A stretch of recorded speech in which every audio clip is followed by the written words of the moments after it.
When is Britain going all out in the Northern Ireland dispute?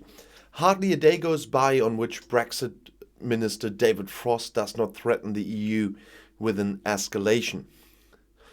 On this Friday, both sides were once again trying to find a solution, but so far the opposition viewpoints seem incompatible on some issues. It's becoming more and more likely that the British government will activate the already infamous Article 16, which partially suspends the so-called Northern Ireland Protocol. What sounds technical would have serious consequences that are hardly foreseeable.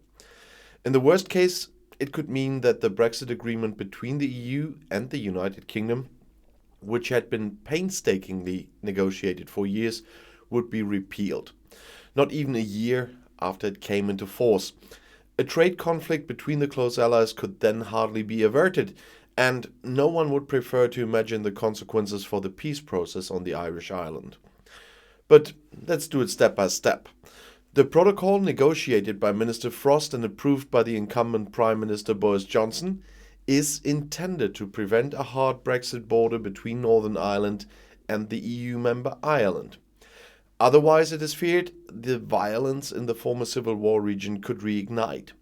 So, there was an idea. Northern Ireland remains a member of the EU customs union and internal market. But that means that since then, goods between Northern Ireland and the rest of the UK have to be checked. And that customs border in the Irish Sea is a thorn in the side of loyalists in that region. It is important for the EU so that goods via Great Britain do not enter the Union unchecked. The UK government points to very practical problems. For example, shelves in Northern Irish supermarkets were temporarily empty. The EU has now given in to British demands and offers to significantly simplify customs formalities for food, among other things that stay in Northern Ireland. But London wants more. In the meantime, Johnson's government wants the European Court of Justice to no longer be the final authority on Northern Ireland issues, contrary to what has been agreed. The EU Commission strictly rejects this requirement because it's about the single market, and the last word in the single market has the ECJ. The dispute is fueled by the situation in Northern Ireland, which has recently worsened. Armed and masked men, presumably radical supporters of the union with Great Britain, brought 2 passenger buses under their control and set them on fire. The smoking debris now act like warning signs for what might come. Although some actors in London are trying to tone down Frost's threat behind the scenes, most experts believe it is no longer a question of whether Johnson will pull Article 16, but when. That is why the EU has long been preparing for an emergency. On Wednesday, Frost's EU counterpart, Vice Commissioner Maroš Šefčovič, informed EU diplomats in Brussels about the status of the negotiation.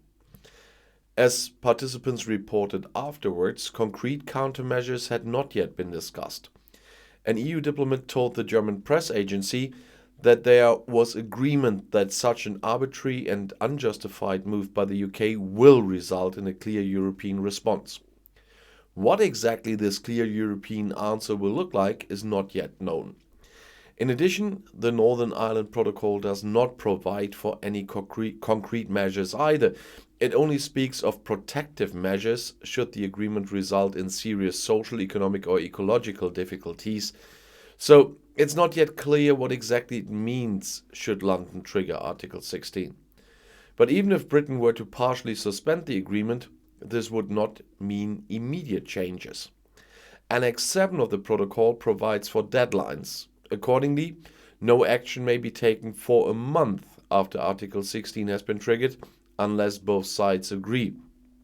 And by the way, it has never been triggered before, even if people will try to spread lies in the comments again.